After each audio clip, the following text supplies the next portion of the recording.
Blog Talk Radio. Welcome to Esquire Coaching Radio, where we help attorneys achieve unparalleled personal and professional success. And now here's your host, Ann Jenrette Thomas. Welcome everyone to the Esquire Coaching Radio Show. It's such a pleasure to be here with all of you tonight. As you know, Esquire Coaching is a national coaching and consulting firm that is dedicated to helping attorneys achieve extraordinary whole life success. And to that end, we discuss the full range of topics from building business to getting a job to work-life balance and everything in between.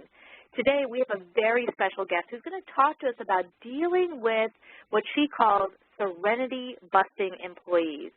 Now, let's face it, when job candidates go through the interview process and even in the first stage of their employment, it can be really hard to tell if they're going to ultimately help or hinder your law practice. The very people who seem to be dream team employees in the beginning sometimes turn out to bust your serenity based on their personality alone. Keeping these types of people in your employ can wreak havoc on your business, destroy morale, and make you feel insane. Therefore, it's important to know and spot the subtle signs of serenity-busting employees as soon as possible. Today, we have Melody Stevens. She's an entrepreneur with several different businesses, including a music and dance academy in central New Jersey, a fine arts preschool in Park Slope, Brooklyn, which opened in September 2013, and she also owns a successful seminar practice. Melody is a dynamic keynote speaker with a proven track record of shaking up and waking up audiences with action-oriented tips and unconventional mindset shifts so that they can own their own lives and experience wealth in all areas. On top of everything else, Melody is also a mom, a singer, a wife, a homeowner, an exercise enthusiast, and still has time to stop and smell the roses. She's on a mission to go global with her message. Melody is an author. She's also one of the contributing authors of The Happy Law Practice, and she's a featured media expert, contributor, and writer for the Huffington Post. Melody, it's such a pleasure to have you here. Thanks, Ann. It's great to be here. Thanks so much for having me on your show. I love it. Yeah. So this is actually, getting a dream team around you, which is the chapter that I wrote for your book, the subject matter, is so, I think it's the number one, first of all, most challenging aspect of running a business, beyond anything, beyond the money, the marketing, anything. Your team is, getting and maintaining that dream team that just, work well together, make you feel great, make your business productive. Very, very challenging, but it's also the most important, I think, in success, in a happy practice. I mean, a lot of people, lawyers included, kind of go at it solo, or maybe they'll have a assistant in them or whatever. But when you really want to go big, you want to really, really build, it requires a team, and that's something I'm very, very passionate about. I have two arts education businesses right now, a total of a little over 40 employees at any given time, and I have employed over the past 20 years hundreds and hundreds of people, part-timers, full-timers, and it's just amazing, the personality types that you'll come across. But I've been studying this a lot for many years, and I've discovered patterns, not only in personality type in the workplace that will wreak havoc and bust your serenity, but also I've traced back personality types to the very time that I interviewed them. So there are definitely patterns, definitely signs, and that's what I'm here to talk to you guys about. So I guess I'll go into the top 3 most common types of what I call serenity busting employees. And again, I don't want to sound like, some sort of, elitist or anything. It's just I'm very, very passionate about keeping that happy workplace and keeping everybody who works for you feeling safe and keeping myself as the boss or yourself feeling, again, happy, secure, safe, and serene, and, very, very important. So Serenity Investing Employees, the top three are there's not necessarily in this order, but they're what I call, first one would be the owner wannabe. The second one would be the ever innocent flake, and then the third one would be the prima donna. So again, I'm in the arts education field. You guys are in the law practice. It really doesn't matter what your field is. These personality types show up everywhere. And you really got to watch out for them, because chances are they're just not ready either just to hold down a steady job or just not ready to work for you. Okay. So let me start with the owner wannabe. Okay. So the owner wannabe is somebody that in the interview, they're going to show up very impressive, very eager, and your instinct as a nice boss is you're going to want to take them under your wing and you're going to want to mentor them. And there are, and I really want to stress the word wannabe here, because there are types of people that you can mentor, right, especially in a law practice, because correct me if I'm wrong, and a lot of lawyers, they want to work their way up from junior to partner, right? That's right, from an associate to partner. Mm-hmm. From an associate to partner. And it's like that in a lot of different businesses and professions. So I don't want you to mistake an owner type who's got great potential to be a great partner for you or somebody else from the owner wannabe who there's a very fine line, but it's almost like a polar opposite. They've kind of gone to the dark side, okay? All right.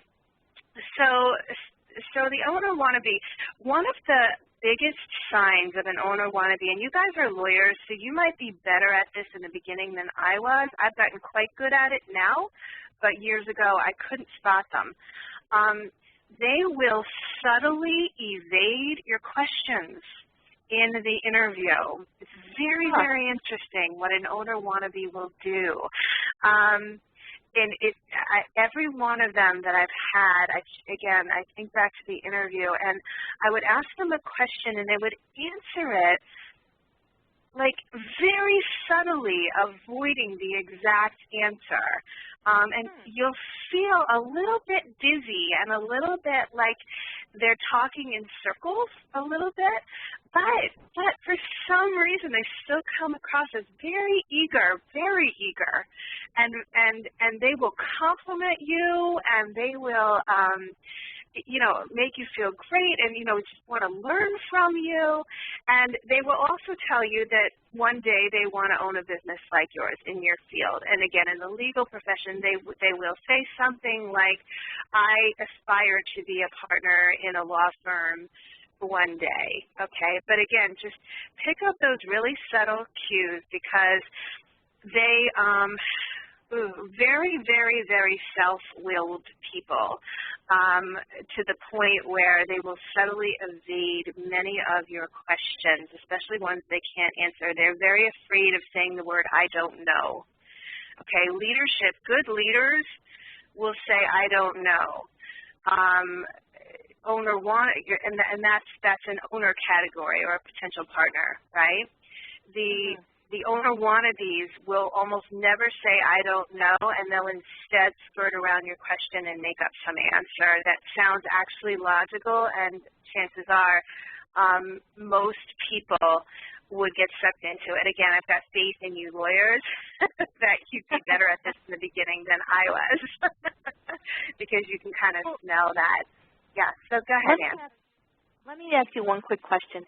Let's say that, you make a mistake and you end up hiring an owner wannabe. What happens with this type of personality after they're hired?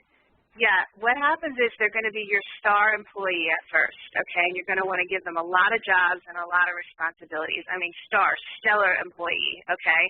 And then what will happen is instead of, there's going to be something that happens, and you need to, as boss, make a decision without them. Okay, and as soon as you do that, the relationship starts going a little south. Okay, also this person doesn't collaborate well with the rest of your team. Okay, so they tend to be kind of loners, or they'll kind of irritate your other employees.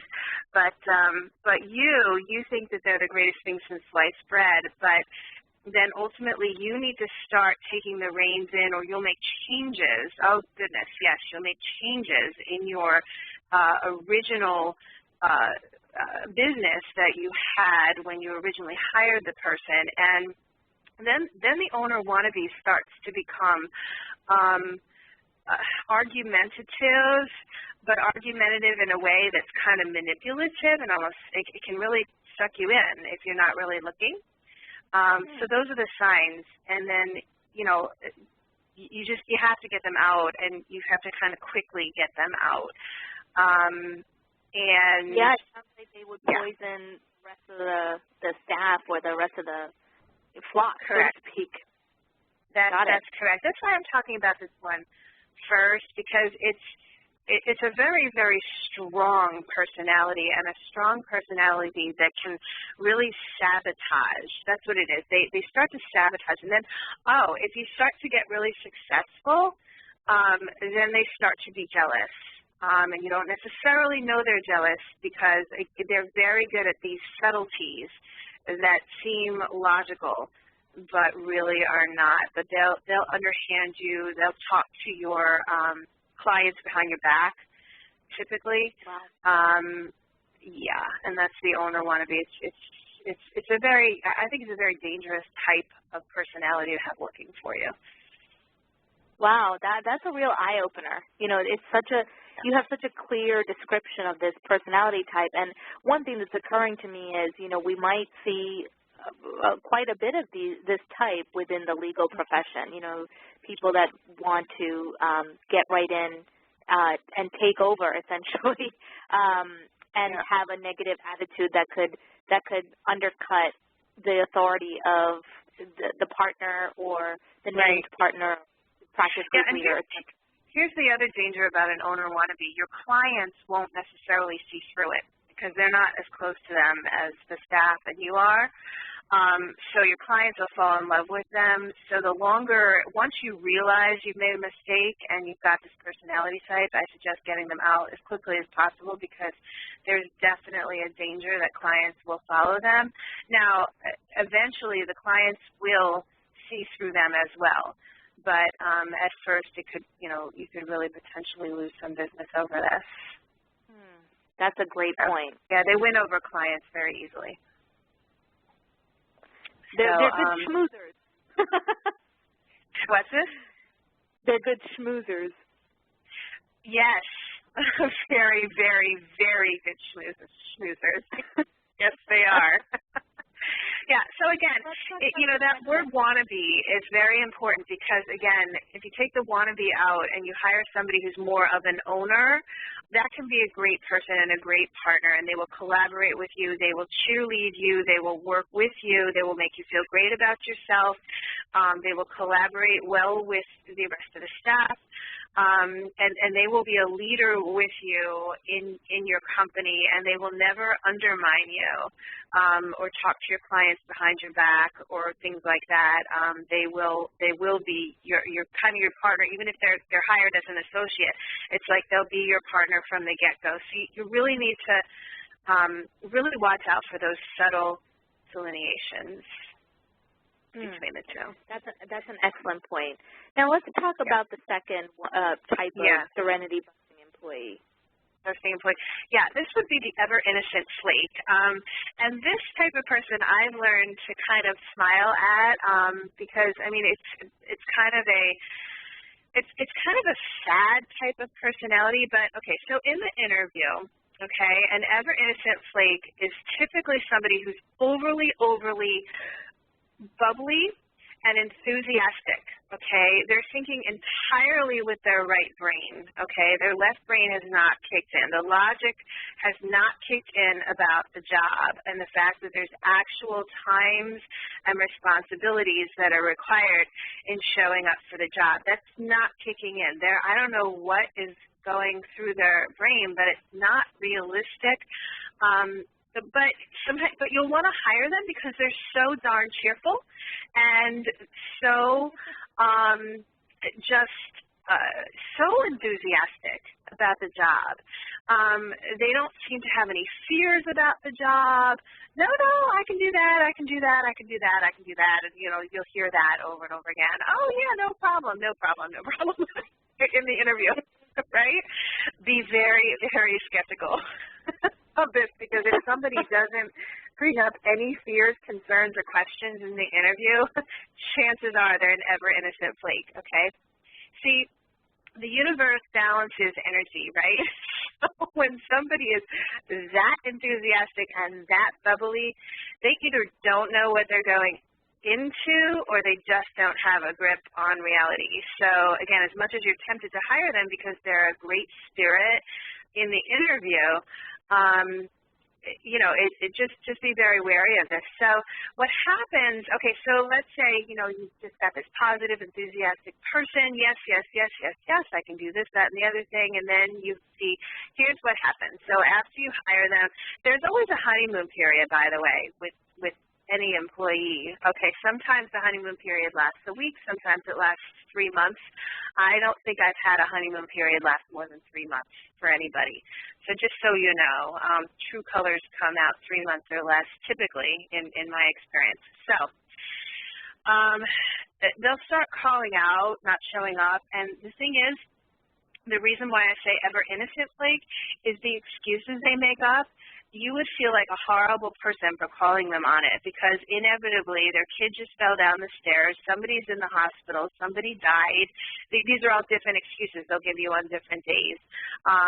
Let's see, they're in the hospital, all these things that they'll tell you, you can't possibly call them on it because they're so horrible, right? And you don't know if they're making it up or not. I was always tempted to believe them, and it's very hard to detach. When somebody comes in and, all enthusiastic, they're getting along with everybody loves them, your clients love them. See, that's the thing, your clients love them, typically these serenity busting employees, they do, and that's why they're so serenity busting, right? Because you're afraid to get rid of them a lot of times because your clients will think you're a jerk. So anyway, so ever innocent flake will drive you crazy because they become, after the honeymoon period, they become very unreliable, and it's with always with big tragedies. So I've just learned to kind of detach and say, okay, what are my needs?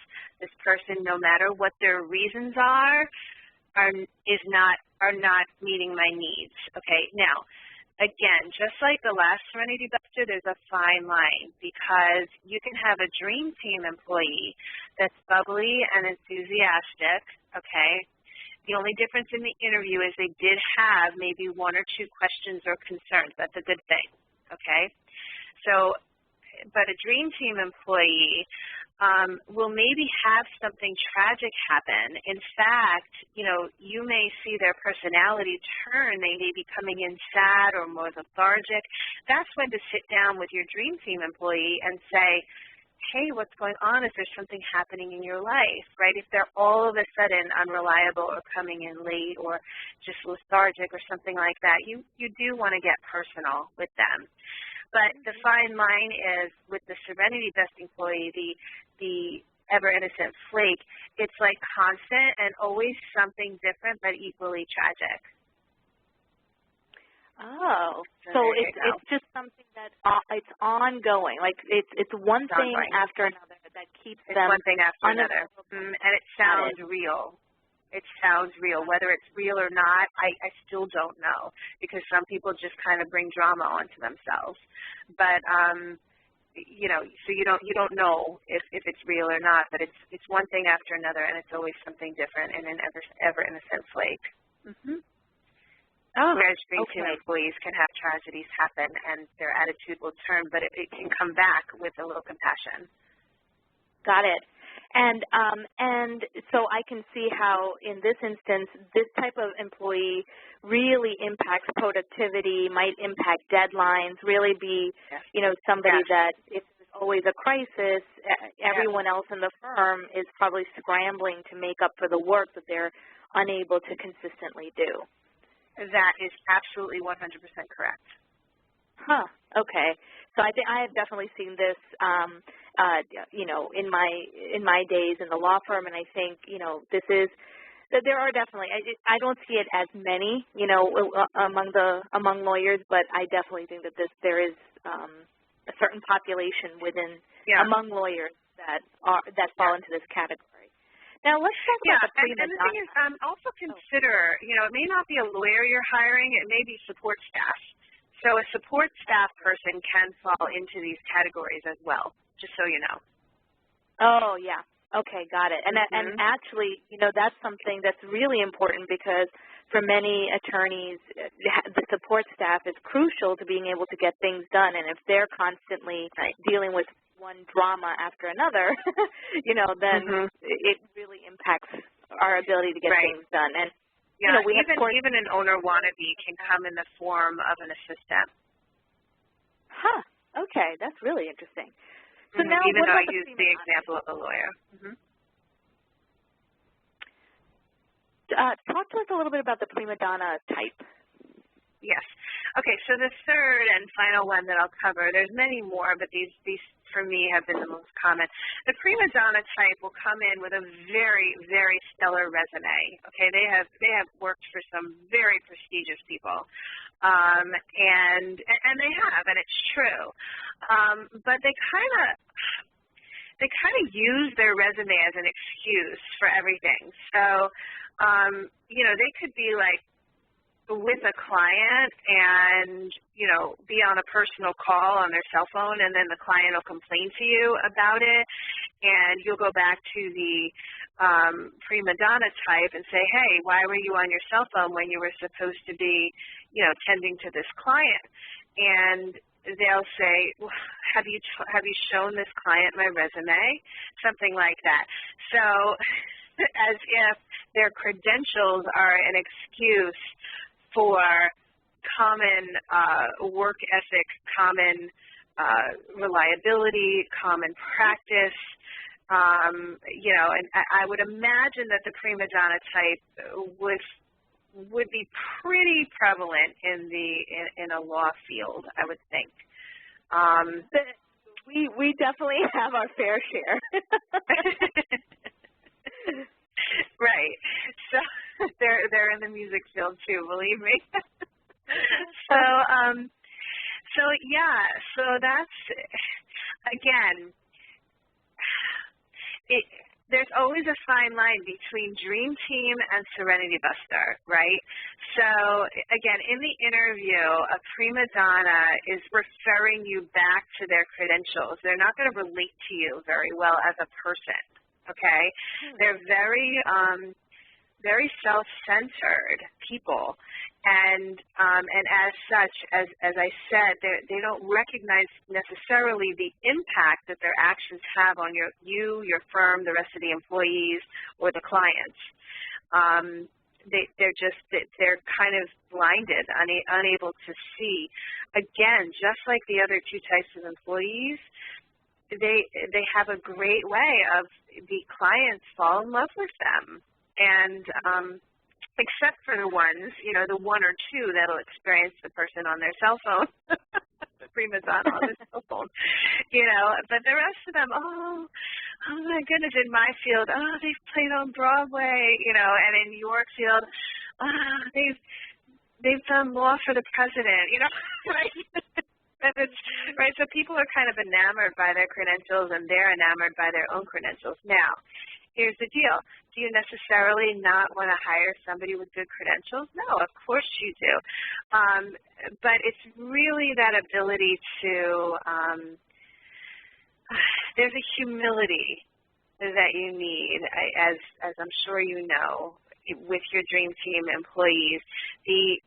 The humility is that you're neither above nor below anybody spiritually, and so somebody with great credentials has got to be able to relate to everybody, and ideally, whatever credentials you have, you're constantly in learning mode. So you want, in the interview, see, the fine line with somebody with great credentials to be a prima donna and a dream team employee is how many questions are they asking from you? How much are they listening? How much are they talking? Do they really want to know about you and what makes you tick? Do they really want to know about your firm? Have they researched your firm? Very important. And that's really how to distinguish. They've really done some studying up on you. And, why do they want this job? And they're so well credentialed. What is it, right? Because sometimes the people who are well credentialed, they've been fired from other jobs, and you won't necessarily know that from a resume because people put all kinds of things on their resume. And maybe they're coming to you because you're a last resort. Who knows? No, you want somebody who really, really has researched and wants to work for you. Especially the ones with the good credentials, because that's a sign of humility on their part. This is excellent. I mean, I think really what's been so helpful about this interview is how you're able to show the distinction between that fine line when each of these personality types, the positives of them versus when it crosses over into somebody that can be a serenity busting employee. Correct. Yeah, it's kind of like Star Wars. It's like you have that fine line between the light and the dark side, right? And somebody could have a similar personality, and you want to stay with the people who have managed to get in their own light. Absolutely.